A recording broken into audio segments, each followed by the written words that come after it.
കാസർഗോഡ് ജില്ലയില് ഈ അടുത്തൊരു സംഭവം നടന്നു. എന്താണ് സംഭവം എന്നല്ലേ?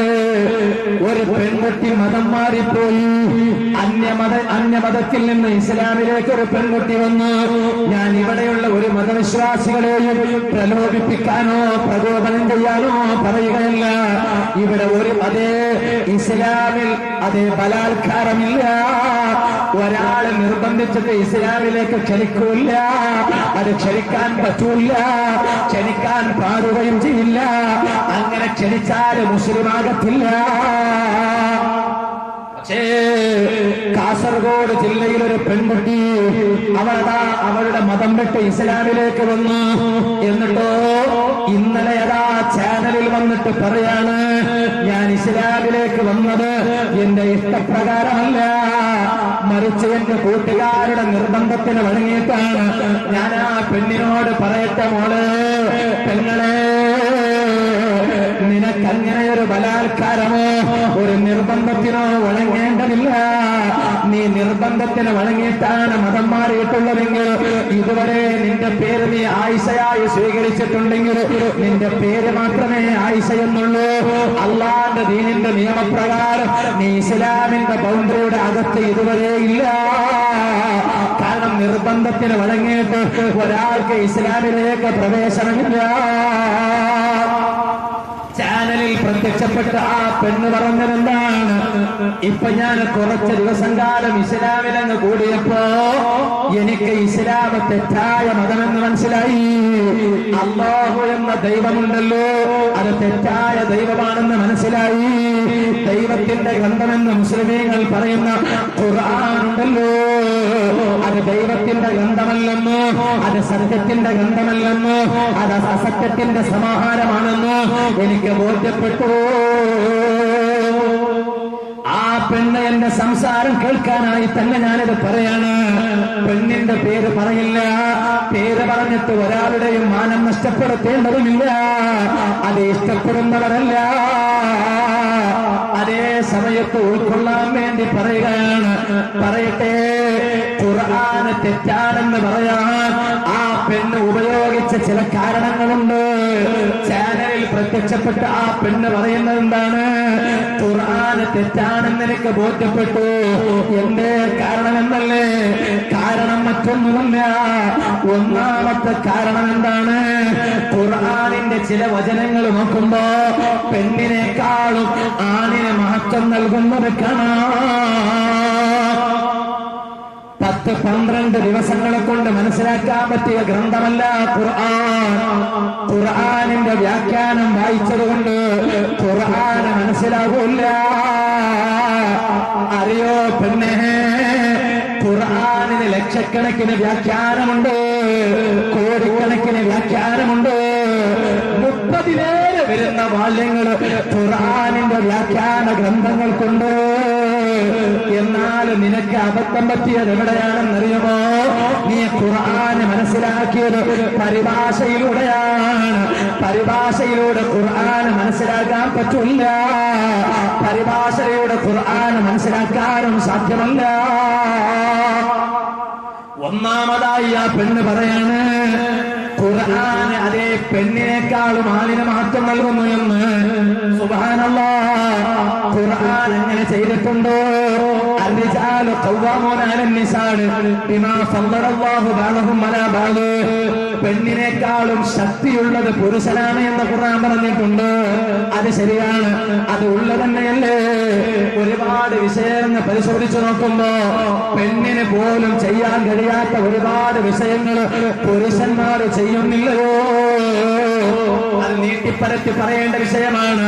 ഇപ്പൊ സമയം ചുരുങ്ങുന്നത് കൊണ്ട് ഞാൻ ഇപ്പതിലേക്ക് കിടക്കുന്നില്ല, ഞാൻ ചുരുക്കുകയാണ്. എന്നാൽ ഖുർആന് പാരായണം ചെയ്തപ്പോ, ഖുർആനിന്റെ ആശയം മനസ്സിലാക്കിയപ്പോ പെണ്ണിനേക്കാളും ആണിന് സ്ഥാനമുണ്ട് ഇസ്ലാമിൽ എന്ന് പറഞ്ഞില്ലേ? പെണ്ണിന് സ്ഥാനമില്ല എന്ന് പറഞ്ഞില്ലേ? എന്നാൽ പെണ്ണിന് സ്ഥാനമില്ലെന്ന് പറഞ്ഞത് തെറ്റാണ് കേട്ടോ. എന്തേ കാരണോ? എല്ലാ അർത്ഥത്തിലും പെണ്ണിന് മാറ്റം നൽകിയ മതമാണ് ഇസ്ലാം. തായ്ലാന്റ് എന്ന് പറയുന്ന ഒരു രാഷ്ട്രമുണ്ട്, നിങ്ങൾക്കറിയോ? മലേഷ്യയിൽ സാധുവായ ഞാൻ പോയിട്ടുണ്ട്. ആ മലേഷ്യയിലൂടെ കപ്പലിലൂടെ യാത്ര ചെയ്തിട്ട് തായ്ലാന്റിന്റെ ബൗണ്ടറി കണ്ടിട്ടുണ്ട്. പക്ഷെ തായ്ലാന്റിൽ എത്തിയിട്ടില്ല എന്ന് മാത്രമാണ്. എന്നാൽ ആ തായ്ലാന്റിൽ ഇന്നും ഒരു സ്വഭാവമുണ്ടല്ലോ. എന്താണ് തായ്ലാന്റിലുള്ള സ്വഭാവം? ഒരു ഭർത്താവ് മരണപ്പെട്ടാൽ ആ ഭർത്താവിനെ കുഴിച്ചു മൂടുന്ന മണ്ണില്ലേ, ഭർത്താവിനെ കുഴിച്ചു മൂടുന്ന സ്ഥലമില്ലേ, ആ ഭർത്താവിന്റെ ശവം കുഴിച്ചു മൂടുന്നതിന് മുമ്പ്, ഭർത്താവിന്റെ ശരീരം കുഴിച്ചു മൂടുന്നതിന് മുമ്പ് ആദ്യമായി ആ ഭർത്താവിന്റെ ഭാര്യയാരാണെന്ന് തേടിപ്പിടിച്ച് ആ ഭാര്യനെ കൂട്ടിക്കൊണ്ടുവന്ന് ആദ്യമായി ഭർത്താവിന് വേണ്ടി എടുത്ത ആ കുഴിയിലങ്ങ് മറവ് ചെയ്യുകയാണ്. അതിന്റെ മേൽ മൂടുകല്ല് വെക്കുകയാണ്. എന്നിട്ട് വീണ്ടും അതിന്റെ മേല് ഭർത്താവിന്റെ ശരീരം കെടുത്തിട്ട് മണ്ണങ്ങ് വാരിയിടുന്നു. ജീവനുള്ള പെണ്ണിനെ ഭർത്താവിന്റെ കുഴിയിൽ മൂടുകയാണ്, കുഴിച്ചു മൂടുകയാണ്. ഇത് 2017 കാലഘട്ടത്ത് പോലും തായ്ലാന്റ് എന്ന നാട്ടിൽ നടക്കുന്ന സ്വഭാവമാണെങ്കിൽ ഇവിടെയല്ലേ ഇസ്ലാം പെണ്ണിന് മാറ്റം നൽകുന്നത് എത്ര മാത്രമാണെന്ന് മനസ്സിലാക്കാൻ സാധിക്കുക. എന്താ കാരണോ? ഒരു ഭർത്താവ് മരണപ്പെട്ടാൽ ആ ഭർത്താവിന്റെ ഖബറിൽ ഭാര്യ പോയി കിടക്കണമെന്ന് ഇസ്ലാം പറയുന്നില്ല. അങ്ങനെ കിടക്കാൻ പാടില്ല. ഒരു ഭാര്യ അതിന് ഒരുങ്ങിയാലും അത് പാടില്ല. എന്തേ കാരണം? ഇസ്ലാം പെണ്ണിന് മാറ്റം നൽകിയിട്ടുണ്ട്. ഏതുവരെ? ഭർത്താവ് മരണപ്പെട്ടാൽ ഭാര്യക്ക് ഹിദ്ദ ഇരിക്കാനുണ്ട്. ആ ഹിദ്ദയുടെ കാലാവധി കഴിഞ്ഞാല് പിന്നെ ഭാര്യക്ക് ഇഷ്ടമുള്ള പുരുഷനോട് വിവാഹം കഴിക്കുന്നതിന് വിരോധമില്ല. വിശദമായി പറയേണ്ടതുണ്ട്, ഇപ്പൊ സമയമില്ല, ഞാൻ ചുരുക്കുകയാണ്. ഇവിടെയാണ് ഒരു പെണ്ണിന് ഇസ്ലാം എത്രമാത്രം മാറ്റം നൽകുന്നുണ്ട്. ഒരാ ചോദിക്കട്ടെ, ഒരു പെണ്ണിന് അധ്വാനിക്കേണ്ടതുണ്ട്. പുരുഷന്മാർ റോട്ടിലിറങ്ങിയിട്ട് ചെരുവിലിറങ്ങിയിട്ട് അധ്വാനിക്കുന്നത് പോലെ ഒരു പെണ്ണിന് അധ്വാനിക്കേണ്ടതുണ്ടോ? ഇല്ല. എന്തേ കാരണം? ഒരു പെണ്ണ് കുട്ടിയായിരിക്കുന്ന കാലത്ത് ആ പെൺകുട്ടിയുടെ എല്ലാ ചെലവും നോക്കേണ്ടത് ആ പെൺകുട്ടിയുടെ പിതാവാണ്. ആ പെണ്ണങ്ങ് വലുതായിട്ട്, കുട്ടി വലുതായിട്ട് വിവാഹപ്രായമെത്തിയാൽ അവളെ കെട്ടിച്ചു കൊടുക്കേണ്ടത് ഭർത്താവ് പിതാവാണ്. അങ്ങനെ ഒരു ഭർത്താവിന്റെ കൈപിടിച്ച് ജീവിതം കഴിച്ചു കൂട്ടുമ്പോ അവരുടെ എല്ലാ ചെലവും നോക്കേണ്ടവരാണ് സ്വന്തം ഭർത്താവാണ്. ഇനി അതാ ഭർത്താവിന്റെ കാലം കഴിഞ്ഞ് ഇവർക്കങ്ങ് മക്കളായാലോ പിന്നീട് അവള് നോക്കേണ്ടതാരാണ്? അവളപ്പോ ഉമ്മയായി. നേരത്തെ കുട്ടിയായിരുന്ന അവൾ ഉമ്മയായി. ഉമ്മയായപ്പോ അവളുടെ എല്ലാ ചെലവും കാര്യം നോക്കേണ്ടത് സ്വന്തം മക്കളാണല്ലോ. ഒരു ചെലവും അവളുടെ ഒരു കാര്യം പോലും അവളെ ശ്രദ്ധിക്കേണ്ടി വരില്ല. ഇത് ഇസ്ലാം ഒരു പെണ്ണിന് നൽകിയ വിശാലമായ സ്ഥാനമാണ്. മാത്രമല്ല ഹബീബായ നബി സല്ലല്ലാഹു അലൈഹി വസല്ലം തങ്ങള് ലോകത്തേക്ക് കടന്നു വരുമ്പോ അവിടെയുണ്ടായ സംഭവ വികാസങ്ങൾ എന്താണ്? ഖുർആൻ പറഞ്ഞില്ലേ, വഇദാ ബുശ്റ അഹദുഹും ബിൽ ഉൻസാ വല്ല വജൂഹു മുസ്വദ്ദൻ വഹുവ കലീം. ജനിക്കുന്ന ഒരു പെൺകുഞ്ഞാണെന്ന് വിവരം കിട്ടിയാൽ ഉടൻ തന്നെ മുഖമങ്ങ് കരുത്തി കൊണ്ടുപോവുകയാണ്. ആ കാലഘട്ടത്തിൽ നബി സല്ലല്ലാഹു അലൈഹി വസല്ലം കയറി വന്നു. എന്നിട്ട് അവരോട് എന്താണ് പറഞ്ഞത്? പറഞ്ഞു, പെണ്ണിന് വലിയ മഹത്വമുണ്ട്, പെണ്ണിന് വലിയ മഹത്വമുണ്ട്. അതുകൊണ്ട് പെണ്ണിനെ അങ്ങനെ കുഴിച്ചു മൂടേണ്ടതല്ല. ജനിച്ച ഉടനെ പെൺകുഞ്ഞിനെ കുഴിച്ചു മൂടേണ്ടതല്ല. പെണ്ണിന് വലിയ മാറ്റമുണ്ട്. ഒരു ഉപ്പാക്കും ഒരു ഉമ്മാക്കും ഹബീബായ തങ്ങൾ പഠിപ്പിക്കുകയാണ്. ഒരു ഉപ്പാക്കും ഒരു ഉമ്മാക്കും ജനിക്കുന്ന കുഞ്ഞ് പെൺകുഞ്ഞായി ആ പെൺകുഞ്ഞിനെ അവരെ വലുതാക്കി അവർക്ക് വേണ്ട വിദ്യാഭ്യാസം കൊടുത്തു. നല്ല വിവാഹപ്രായമെത്തിയപ്പോ നല്ല പുതിയാപ്പനെ തേടിപ്പിടിച്ച് കെട്ടിച്ചെന്ന് കൊടുത്ത ആ മാതാപിതാക്കൾക്ക് സ്വർഗം നിർബന്ധമാണ് കേട്ടോ, സ്വർഗം ഉറപ്പാണ് കേട്ടോ. ഇത്രയും മാറ്റം കൽപ്പിക്കുന്ന ഒരു മതം, ഒരു പെണ്ണിന് ഇത്രയും മാറ്റം കൽപ്പിക്കുന്ന ഒരു മതം വേറെ നമുക്ക് കാണാൻ സാധ്യമല്ല. ഇനി ആ പെണ്ണ് മതം മാറിപ്പോയി, വീണ്ടും അങ്ങ് മതം മാറിയപ്പോ രണ്ടാമതായി പറയുകയാണ്, ഖുർആനിൽ പറയുന്നൊരു വിഷയമുണ്ട്, എല്ലാം എന്റെ തീരുമാനമനുസരിച്ച് നടക്കുകയാണ്. ഇതിൽ ഒരുപാട് കാര്യം നാമം ഉൾക്കൊള്ളേണ്ടതുണ്ട്. എന്തെങ്കിലും ഒന്ന് കേട്ടപ്പോഴേക്ക് പോകേണ്ടതല്ല. ഓരോ കാലത്തിനനുസരിച്ച് ഓരോരുത്തരും കോലം കെട്ടി ഇറങ്ങിയിരിക്കുക. അങ്ങനല്ലേ? ഇപ്പൊ കേരളത്തിലെ ഒരു സ്ഥലത്ത് മഹദി ഇമാം രംഗത്ത് വന്നിരിക്കുന്ന പറയാം. നിങ്ങൾക്കറിയോ ഇവിടെ എത്തിയിട്ടുണ്ടോ? ഇവിടെ മഹദി ഇമാം എത്തിയിട്ടുണ്ടോ? അല്ല, വാട്സാപ്പിൽ മാത്രമേ എത്തിയിട്ടുള്ളൂ അല്ലേ? എന്നാ നിങ്ങൾക്കറിയോ കേരളത്തിൽ ഒരു സ്ഥലത്ത് ഒരു ചങ്ങായി രംഗത്ത് വന്നിരിക്കുക. അതും കൂടി വരാൻ ബാക്കിയുണ്ടായിരുന്നു, എല്ലാം കൂടി ആയി. ഇനിയിപ്പൊ അതും കൂടി ഒന്ന് ബാക്കിയാ, അതും കൂടി അങ്ങ് പ്രത്യക്ഷപ്പെട്ടു. എന്നാ പറഞ്ഞോ, ഒരു ചങ്ങായി സംസാരിക്കുകയാണ്, പ്രസംഗിക്കുകയാണ്, മഹദി ഇമാം വരാൻ പോണു എന്ന് നിങ്ങൾ കേട്ടിട്ടില്ലേ? എന്നാൽ ആ മഹദി ഇമാം ഇനി വരാൻ നിങ്ങൾ കാത്തിരിക്കൊന്നും വേണ്ട. ആ മഹദി ഇമാം ഞാൻ തന്നെയാണ്. നിങ്ങൾക്ക് എന്ത് വലിയ അസുഖം ഉണ്ടെങ്കിലും വന്നോളൂ. ക്യാൻസർ ആണോ? എന്നാൽ ഒരാൾ സുഖപ്പെടുത്താൻ പറ്റാത്ത രോഗാണോ? എന്നാൽ മഹദി ഇമാമാകുന്ന ഞാൻ സുഖപ്പെടുത്തി തരാം. വന്നോളൂ, പരീക്ഷിച്ചോളൂ. 25 മിനിറ്റ് അച്ചങ്ങായിന്റെ പ്രസംഗം എല്ലാ മൊബൈലും വന്നിട്ടുണ്ട്. ഇവിടെ എത്തിയിട്ടില്ല. കേരളത്തിൽ ഒരു ചങ്ങായി മഹദി ഇമാമായി രംഗത്ത് നിൽക്കുക. അത് വരാൻ ബാക്കിണ്ടായിരുന്നു, അതും കൂടി അങ്ങ് വന്നു. സുബ്ഹാനല്ലാഹ്. അല്ലാഹു നമ്മളെ നന്നാക്കി തരട്ടെ.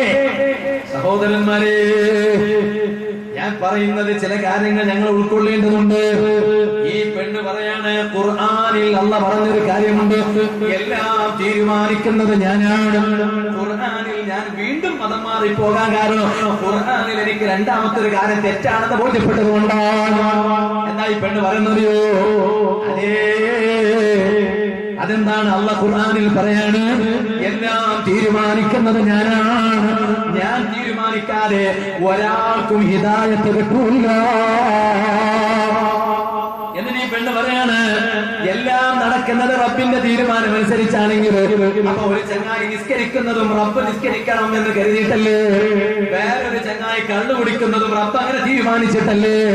ഒരു ചങ്ങായി വ്യഭിചരിക്കാതിരിക്കുന്നത് റബ്ബ് അവൻ അങ്ങനെ തീരുമാനിച്ചിട്ടല്ലേ? വേറൊരു ചങ്ങായി വ്യഭിചരിക്കുന്നത് റബ്ബ് അവൻ വ്യഭിചരിക്കണമെന്ന് തീരുമാനിച്ചിട്ടല്ലേ? പിന്നെ വ്യഭിചരിക്കുന്ന ചങ്ങായിക്ക് റബ്ബ് എന്തിനാണ് നരകം കൊടുക്കുന്നത്? കള്ളു കുടിക്കുന്ന ചങ്ങായിക്ക് റബ്ബ് എന്തിനാണ് നരകം കൊടുക്കുന്നത്? എന്നാൽ മോളെ, നീ ഖുർആൻ നീ പഠിച്ചിട്ടില്ല.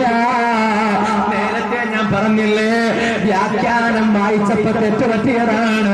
ഖുർആനിന് വ്യാഖ്യാനങ്ങളുണ്ട്, ഇസ്ലാമിൽ പൊതു നിയമങ്ങളുണ്ട്. ശറഹുൽ അഖായിദ് എന്ന് പറയുന്ന അഖീദ പഠിപ്പിക്കുന്ന കിതാബുണ്ട്. നമ്മുടെ ഗുരുനാഥന്മാര് ആ കിതാബ് ഓതിത്തരാനായി കൊല്ലങ്ങളോളം എടുക്കാറുണ്ട്.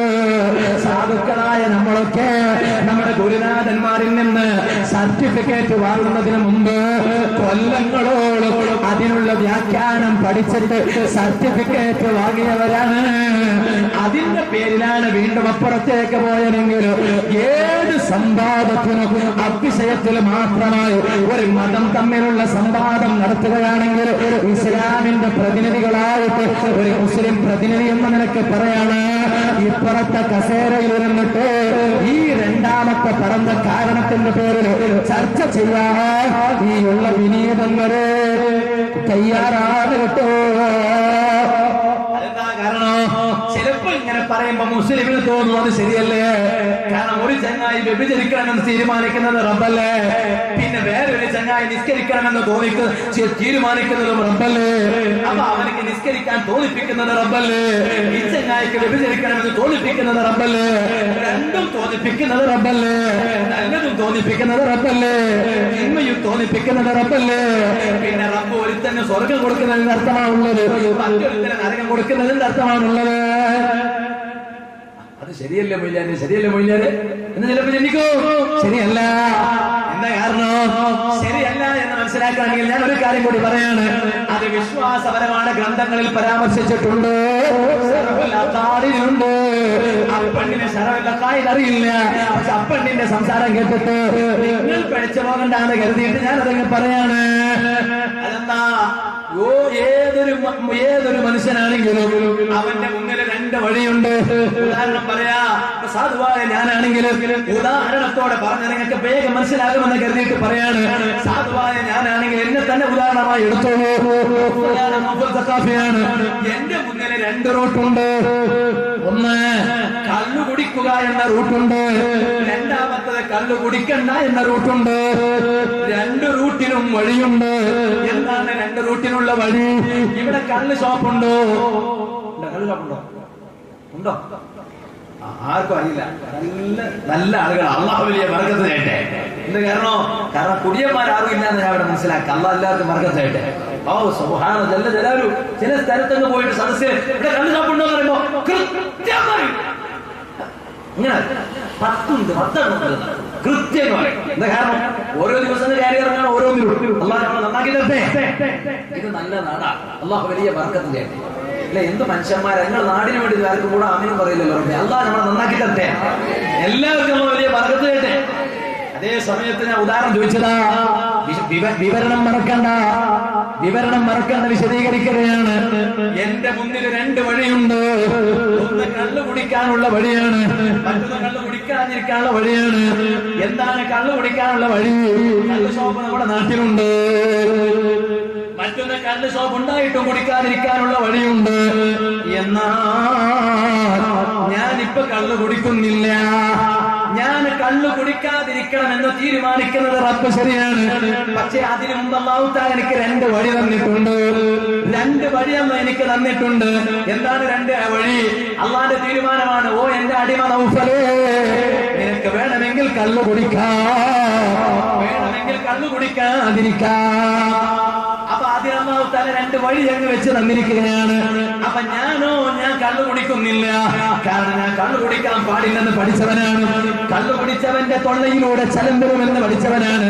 കള്ളു കുടിച്ചവൻ നാളെ നരകത്തിൽ ചെല്ലുമ്പോ നരകാവകാശികളില്ലേ, അവരുടെ ശരീരത്തിൽ നിന്ന് ഇറങ്ങി വരുന്ന രക്തമില്ലേ, ചലമില്ലേ, ആ രക്തവും ചലവും ദുനിയാവിൽ കള്ളു കുടിച്ചവൻ നരകത്തിൽ കുടിക്കേണ്ടി വരുമെന്ന് നബി സല്ലല്ലാഹു അലൈഹി വസല്ലം തങ്ങൾ പഠിപ്പിച്ച ഹദീസ് പഠിച്ചവനാണ്. അതിന്റെ വ്യാഖ്യാനം കണ്ടവനാണ്. അവ 2 വഴി എന്റെ മുന്നിലുണ്ടായിട്ട് ഞാനതാ കള്ളു കുടിക്കാൻ പോകുന്നില്ല. കള്ളു കുടിക്കാൻ മനസ്സ് കാണിക്കുന്നില്ല. മനസ്സ് കാണിക്കാതിരിക്കുമ്പോ അല്ലാഹ് തീരുമാനിക്കാണ്, ഇനി നീ കള്ളു കുടിക്കണ്ട.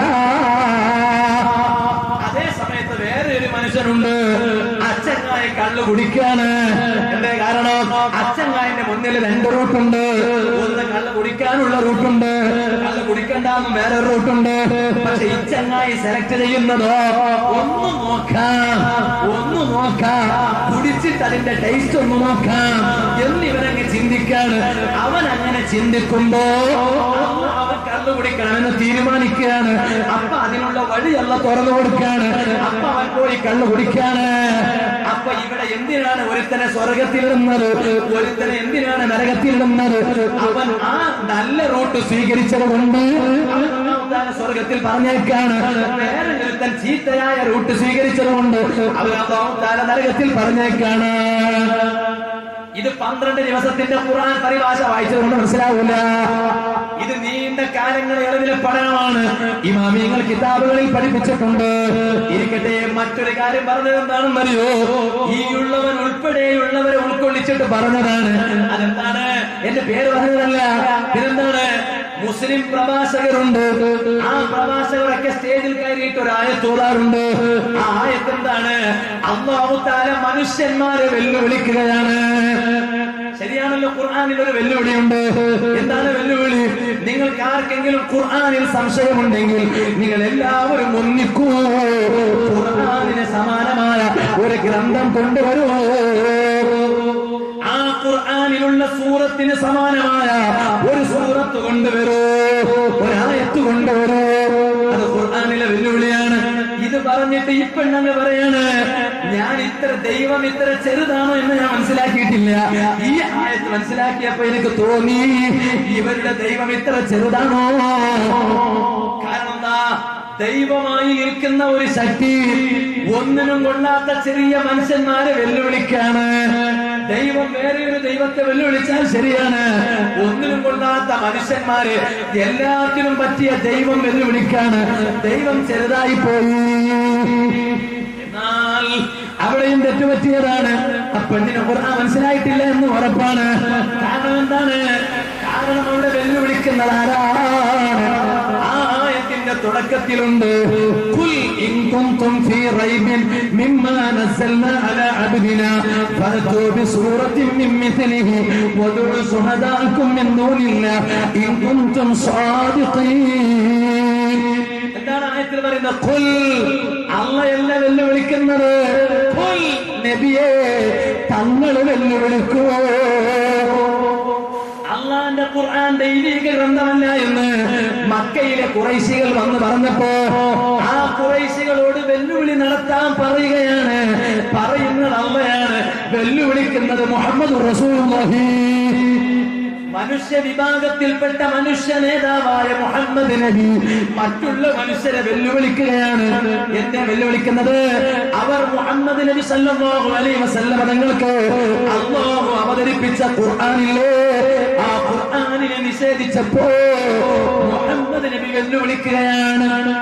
വെല്ലുവിളിക്കാൻ പറഞ്ഞതാണ്, പക്ഷെ വെല്ലുവിളിക്കുന്നത് ആരാണ്? മുഹമ്മദ് നബിയാണ്. അതെവിടെ നിന്ന് കിട്ടി മൊയ്യാരെ? ആയത്തിന്റെ തുടക്കമാണ് ഖുൽ, വെല്ലുവിളിക്കൂ നബിയേ. അത് പരിഭാഷ വായിച്ചപ്പോ മറന്നുപോയി. ഇരിക്കട്ടെ, ഞാൻ പറഞ്ഞു വന്നത് ഖുർആൻ അല്ലാഹുവിന്റെ കലാമാണ്. ആ ഖുർആനിൽ ഒരു സംശയവുമില്ല, ആ ഖുർആനിൽ ഒരു തെറ്റിദ്ധാരണയില്ല. ഇത് എന്തിന് ഞാൻ ഇടയ്ക്ക് വെച്ച് പറഞ്ഞു എന്ന് ചോദിച്ചാൽ അത് കേട്ടിട്ട് ആരും വഴിപിഴച്ചു പോകല്ലേ. അപ്പൊ ആത്മവിചാരണം ചെയ്യണം, ആത്മവിചിന്തനം ചെയ്യണം, നന്നാകാൻ ശ്രമിക്കണം, ഹറാമുകളിൽ നിന്ന് മാറി നിൽക്കണം, തോന്നിവാസങ്ങളിൽ നിന്ന് മാറി നിൽക്കണം. ഞാൻ എന്റെ സംസാരം അങ്ങ് ചുരുക്കുകയാണ്. ഓ മുഅ്മിനീങ്ങളെ, അവസാനം ബർക്കത്തിന് വേണ്ടി ഒരു ചരിത്രം അങ്ങ് പറഞ്ഞു നിർത്തട്ടെയോ. ഇത് ഏത് മാസമാണ്? മുഹറം മാസമാണ്. ഈ മുഹറം മാസത്തിൽ ഒരുപാട് സംഭവങ്ങൾ നടന്നിട്ടുണ്ട്. മുഹറം 10 വലിയ പുണ്യമുണ്ട്, മുഹറം 9 വലിയ പുണ്യമുണ്ട്. ഇന്ന് മുഹറം 1 കഴിഞ്ഞു, 2ാമത്തെ രാവാണ്. മുഹറം 1 മുതൽ 10 വരെ നോമ്പ് നോക്കുന്നത് സുന്നത്തുണ്ട്. അതിൽ മുഹറം 10 നോമ്പ് നോക്കുന്നത് വലിയ പുണ്യമാണ്. കാരണം ലിഅന്നഹു യുകഫിറു സനതൽ മാദിയ. ഓ ഉമ്മമാരെ, മുഹറം 10 നോമ്പ് നോക്കിയാൽ കഴിഞ്ഞ ഒരു കൊല്ലക്കാലം ജീവിതത്തിൽ ചെയ്ത എല്ലാ പാപങ്ങളുള്ള പൊറുക്കുന്നു. അഫ്ളലു സിയാമി ബഅദ റമളാൻ ശഹറുല്ലാഹിൽ മുഹറം. റമളാൻ കഴിഞ്ഞാൽ നോമ്പിന് ഏറ്റവും മാറ്റമുള്ളത് മുഹറമിനാണ്. നബി സല്ലല്ലാഹു അലൈഹി വസല്ലം തങ്ങൾ പഠിപ്പിക്കുകയാണ്, ആ മുഹറമിന്റെ ആദ്യത്തെ 10 തന്നെ 10ാമത്തെ ദിവസത്തിന് വലിയ മാറ്റമുണ്ട്. ആ 10ന്റെ തലേന്ന് 9 ഉണ്ടല്ലോ, ആ 9നും വലിയ മാറ്റമുണ്ട്. ഹബീബായ നബി സല്ലല്ലാഹു അലൈഹി വസല്ലം തങ്ങളെ മുഹറം 10ന്റെ നോമ്പ് നോറ്റിട്ടുണ്ട്. അതേ സമയത്ത് മുഹറം 9ന്റെ നോമ്പ് നോറ്റിയിട്ടില്ല. എന്നാലും എനിക്കും നിങ്ങൾക്കും നോക്കൽ സുന്നത്താണ്. അപ്പൊ നിങ്ങൾ ചോദിക്കും, മൊയ്യാരെ 9ന്റെ നോമ്പ് നബി തങ്ങൾ നോറ്റിട്ടില്ലല്ലോ, പിന്നെ എന്തിനാണ് നമ്മൾ നോക്കേണ്ട ആവശ്യം?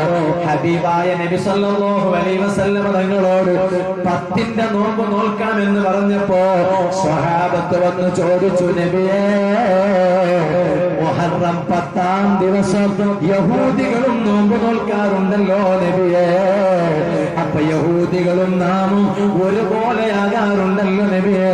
ഹബീബായ നബി സല്ലല്ലാഹു അലൈഹി വസല്ലം തങ്ങൾ പറഞ്ഞു, എന്നാ പിന്നെ നിങ്ങൾ ഒരു കാര്യം ചെയ്തോ, സൂമു ബഅദഹാ വഖബ്ലഹാ. ആ മുഹറമിന്റെ ഒരു ദിവസം മുമ്പ് നിങ്ങൾ നോമ്പ് നോറ്റോളൂ, ഒരു ദിവസം ശേഷം നിങ്ങൾ നോമ്പ് നോറ്റോളൂ. അപ്പൊ മുഹറം 9നും നോമ്പ് നോക്കൽ സുന്നത്തുണ്ട്. ഇനി മുഹറം 9ന് നോറ്റില്ലെങ്കിൽ 11ന് നോക്കൽ സുന്നത്തുണ്ട്. അവിടെ തന്നെ പണ്ഡിതന്മാർ പറഞ്ഞു, എന്നാൽ മുഹറം 9ന് നോറ്റാൽ തന്നെ 11ന് നോമ്പ് നോക്കൽ സുന്നത്തുണ്ട്. കാരണം മാസം കണ്ടത് സൂക്ഷ്മത പാലിക്കാൻ വേണ്ടിയാണ്. എന്നാൽ ഹബീബായ നബി സല്ലല്ലാഹു അലൈഹി വസല്ലം തങ്ങൾ പറഞ്ഞു, ലഇൻ ബഖീതു ഇലൽ ഖാബിലി ലഅസൂമന്ന താസിആ. അടുത്ത കൊല്ലം ഞാൻ ജീവിച്ചിട്ടുണ്ടെങ്കിൽ മുഹറം 9 നോമ്പും ഞാൻ നോക്കൂ. പക്ഷേ അടുത്ത കൊല്ലം ഹബീബായ തങ്ങൾ ജീവിച്ചിട്ടില്ല. പക്ഷേ ജീവിച്ചിരിപ്പുണ്ടെങ്കിൽ ഞാൻ നോമ്പ് നോക്കുമെന്ന് പ്രകടിപ്പിച്ചിരുന്നു, ആഗ്രഹം പ്രകടിപ്പിച്ചിരുന്നു. അതുകൊണ്ട് ഉമ്മമാരെ, ആദ്യത്തെ 10 ദിവസങ്ങളിൽ നോമ്പ് നോക്കാൻ പ്രയാസമുണ്ടെങ്കിൽ പള്ളിയിലെ ഉസ്താദുമാരൊക്കെ മൈക്കിലൂടെ പറഞ്ഞത് നിങ്ങൾ കേട്ടിരിക്കുമല്ലോ. വരാൻ പോകുന്ന ഈ മാസം 30-ാം തീയതി, അടുത്ത ഒക്ടോബർ 1-ാം തീയതി, ഈ 2 ദിവസങ്ങൾ 9ഉം 10ഉമാണ്. ആ ദിവസം നിങ്ങൾ നോമ്പ് നോക്കൂ. ആ നോമ്പ് വലിയ പവറുള്ള നോമ്പാണ്. മൃഗങ്ങൾ വരെ നോമ്പ് നോറ്റിട്ടുണ്ട്, പക്ഷികൾ വരെ ആ നോമ്പ് നോൽക്കാറുണ്ട്. ഇമാമികൾ പഠിപ്പിച്ചിട്ടുണ്ട്. ഒരൊറ്റ ചരിത്രം ബറക്കത്തിന് വേണ്ടി പറഞ്ഞു ഞാൻ എന്റെ സംസാരം അങ്ങ് നിർത്തുകയാണ്. ഈ മുഹറം 10-നാണല്ലോ ഹബീബായ നബി സല്ലല്ലാഹു അലൈഹി വസല്ലം തങ്ങളുടെ പ്രിയപ്പെട്ട പേരമകനായ സയ്യിദു ശബാബി അഹ്ലിൽ ജന്ന, സ്വർഗാവകാശികളായ ചെറുപ്പക്കാരുടെ നേതാവ് എന്ന് നബി സല്ലല്ലാഹു അലൈഹി വസല്ലം വിശേഷിപ്പിച്ച ബഹുമാനപ്പെട്ട സയ്യിദുനാ അതേ ഹുസൈൻ റളിയല്ലാഹു അൻഹു അശ്ശഹീദു ബികർബല, കർബല യുദ്ധഭൂമിയിൽ ഷഹീദായ ഹുസൈൻ റളിയല്ലാഹു അൻഹു ഷഹീദായത് മുഹറം 10-ലാണല്ലോ. ആ മഹാനവരികളുടെ സംഭവം പറയാതെ എന്റെ സംസാരമെന്ന് നിർത്തിയാൽ, അല്ലെങ്കിൽ നിങ്ങളങ്ങ് ഇടയ്ക്ക് എണീറ്റ് പോയാൽ ഹബീബായ തങ്ങളെ സദസ്സ് കാണുന്നുണ്ടല്ലോ, തങ്ങളെ പൊരുത്തപ്പെടുമോ? ബഹുമാനപ്പെട്ട ഹുസൈൻ റളിയല്ലാഹു അൻഹു നബി സല്ലല്ലാഹു അലൈഹി വസല്ലമയുടെ പേരക്കുട്ടിയാണ്. അലി റളിയല്ലാഹു അൻഹുവിന്റെ മകനാണ്. ഫാത്തിമ ബീവി റളിയല്ലാഹു അൻഹയുടെ മകനാണ്. മഹാനവരികളെ കൊന്നുകളഞ്ഞതാരാണ്? ഇസ്ലാമിന്റെ പുറത്തുള്ളവരല്ല, ഇസ്ലാമിന്റെ അകത്ത് പ്രവർത്തിക്കുന്ന, ഖുർആൻ ഓതുന്ന, സത്യത്തിന്റെ പ്രസ്ഥാനമായ സുന്നത്ത് ജമാഅത്തില്ലയോ, അതിൽ നിന്ന് തെറിച്ചു പോയവരില്ലയോ, അവരാണല്ലോ ഹുസൈൻ റളിയല്ലാഹു അൻഹുവിനെ കർബല യുദ്ധഭൂമിയിൽ കൊന്നുകളഞ്ഞത്. സുബ്ഹാനല്ലാഹ്, എങ്ങനെയാ വധിച്ചതെന്നറിയോ? കൊന്നുകളഞ്ഞിട്ട് അവിടത്തെ തലയെന്ന് മുറിച്ചെടുത്തു, ഉടലങ്ങ് മാറ്റിവെച്ചു, ശിരസങ്ങ് മാറ്റിവെച്ചു. ചരിത്രത്തിൽ കാണാം, ബഹുമാനപ്പെട്ടവരുടെ തലയങ്ങ് ഊരിക്കളഞ്ഞ് ഇസ്ലാമിന്റെ സുന്നത്ത് ജമാഅത്തിന്റെ ശത്രുക്കള് മഹാനവരികളുടെ തലയങ്ങ് വെച്ചു. അതാ ഒരു കുന്തത്തിന്റെ മുകളിലങ്ങ് നാട്ടിവെച്ചു. എന്നിട്ട് അവരതാ നാട്ട് തെരുവ് വേദികളിൽ പ്രകടനം നടത്താൻ തുടങ്ങി. ആ പ്രകടനം നടത്തുമ്പോ അവരുടെ കുന്തത്തിന്റെ മുകളിൽ ഹുസൈൻ റളിയല്ലാഹു അൻഹുവിന്റെ തലയങ്ങ് വെച്ചു പിടിപ്പിച്ചു. പ്രകടനം പോവുകയാണ്. വൈകുന്നേരമായാൽ, രാത്രിയായാൽ, സൂര്യൻ അസ്തമിക്കുന്ന നേരമായാൽ ഒരു സ്ഥലത്തവർ താമസിക്കുകയാണ്. ആ തലയുടെ അതാ കുന്തത്തിന്റെ മുകളിൽ വെച്ചു പിടിപ്പിച്ച ഹുസൈൻ തങ്ങളെ തലയങ്ങ് എടുത്തു ഒരു സ്ഥലത്തങ്ങ് സൂക്ഷിച്ചു വെക്കുകയാണ്. പിറ്റേന്ന് വീണ്ടും അവിടുന്ന് പുറപ്പെടുകയാണ്. ഇങ്ങനെ അവരുടെ പ്രകടനം അവർ തുടർന്ന് മുന്നോട്ട് കൊണ്ടുപോവുകയാണ്. ആ സമയത്ത് ഒരു ദിവസം ഒരു സ്ഥലത്തവർ ഇറങ്ങിയപ്പോ ആ നാട്ടിലുള്ളൊരു ജൂത മനുഷ്യനില്ലേ, ഒരു യഹൂദിയായ മനുഷ്യനില്ലേ, ആ മനുഷ്യൻ മഹാനായ ഹുസൈൻ തങ്ങളെ തലയങ്ങ് കണ്ടു. അയാള് വന്നിട്ട് ഇവരോട് ചോദിച്ചു, മൻ അൻതും, നിങ്ങൾ ആരാണ്? ഖാലൂ, ഇവർ പറയാണ്, നഹ്നു അസ്ഹാബു ഇബ്നു സിയാദ്, ഇബ്നു സിയാദിന്റെ അനുയായികളാണ്. അപ്പൊ ഇയാള് ചോദിക്കാണ്, വഹാദാ റഅസുമൻ, ഇതാരുടെ തലയാണ്? ഖാലൂ, അവരങ്ങ് പറയാണ്, റഅസുൽ ഹുസൈൻ ഇബ്നു അലി ഇബ്നു അബീ ത്വാലിബ് ഇബ്നു ഫാത്തിമ ബിൻത് റസൂലില്ലാഹ്.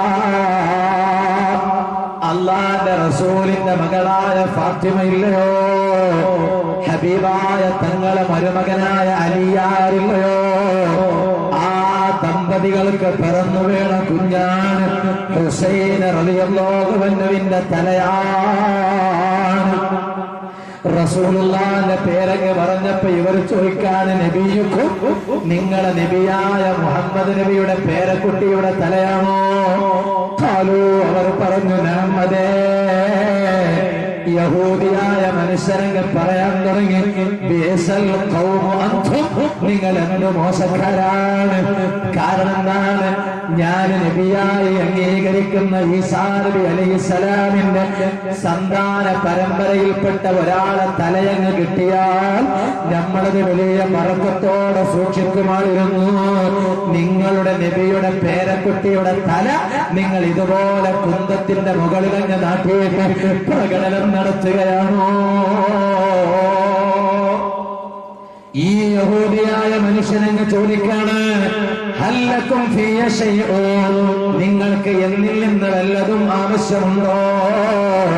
അപ്പൊ ഈ വന്ന ആളുകൾ ചോദിക്കാണ്, എന്താ നിന്റെ അടുത്തുള്ളത്? യഹൂദിയായ മനുഷ്യൻ പറയാണ്, എന്റെ അടുത്ത് 10,000 നാണയങ്ങളുണ്ട്.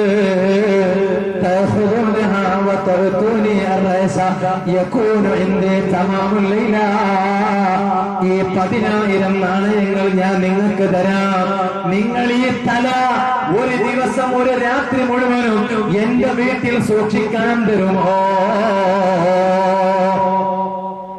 ആ സമയത്ത് 10,000 നാണയങ്ങൾ കിട്ടുമല്ലോ, ഞങ്ങൾക്ക് എന്താ ഒരു രാത്രി മുഴുവനും തല എവിടെ കിടന്നോട്ടെ.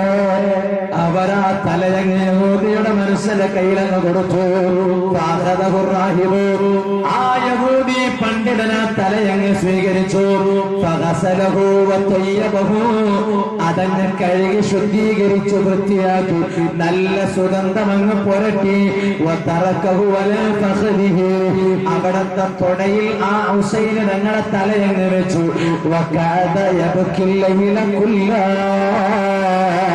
അന്നത്തെ രാത്രി ആ യഹൂദി പുരോഹിതൻ ഉറങ്ങിയില്ല.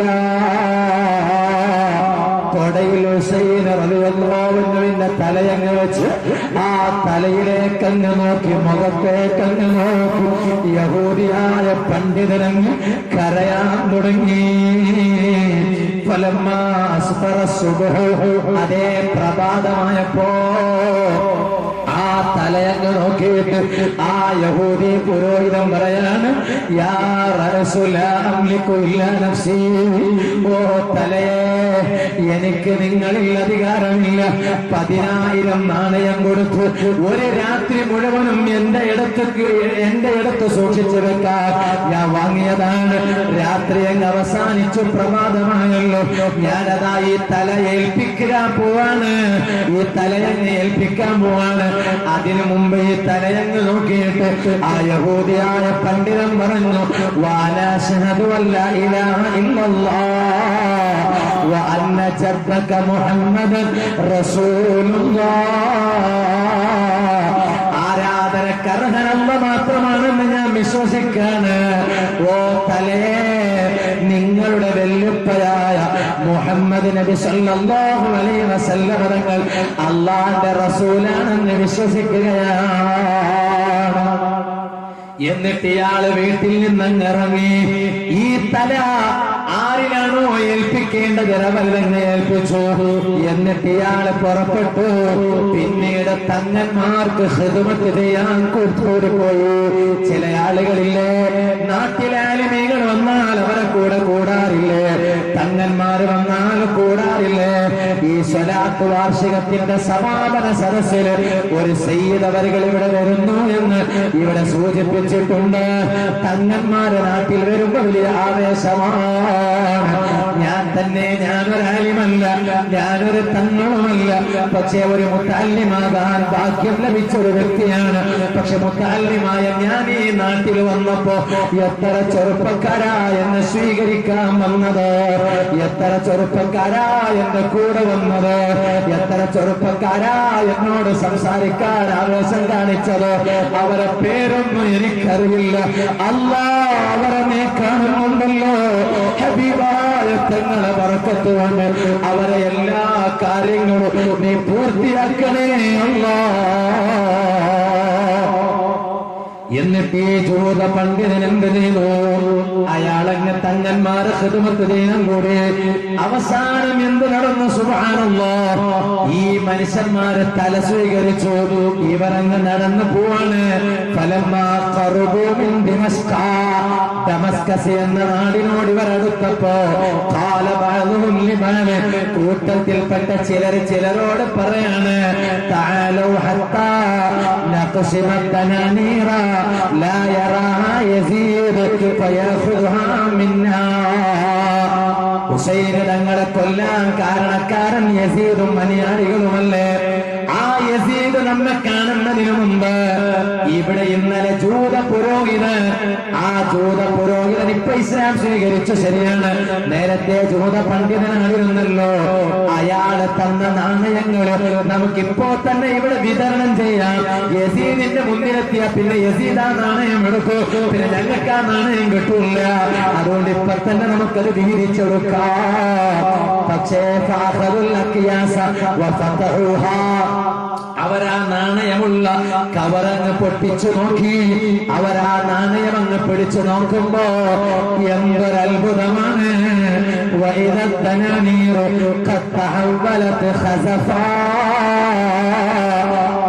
പണ്ഡിതൻ കൊടുത്തിരുന്നത് നാണയങ്ങളാണെങ്കിലും ഇപ്പൊ ഇവരങ്ങ് യസീദിന്റെ പട്ടാളക്കാർ ഇതങ്ങ് തുറന്നു നോക്കുമ്പോ ചെറിയ കല്ലുകളായി രൂപം മാറിയിരിക്കുന്നു.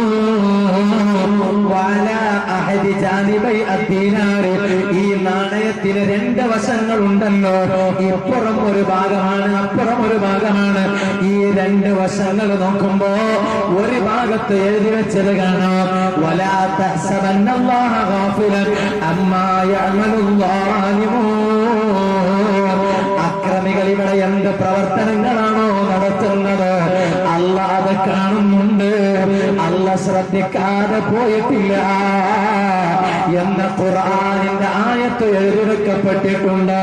അതേ നാണയത്തിന്റെ മറ്റൊരു വശം നോക്കുമ്പോഴോ അവിടെ എഴുതി വെച്ചത് കാണാം,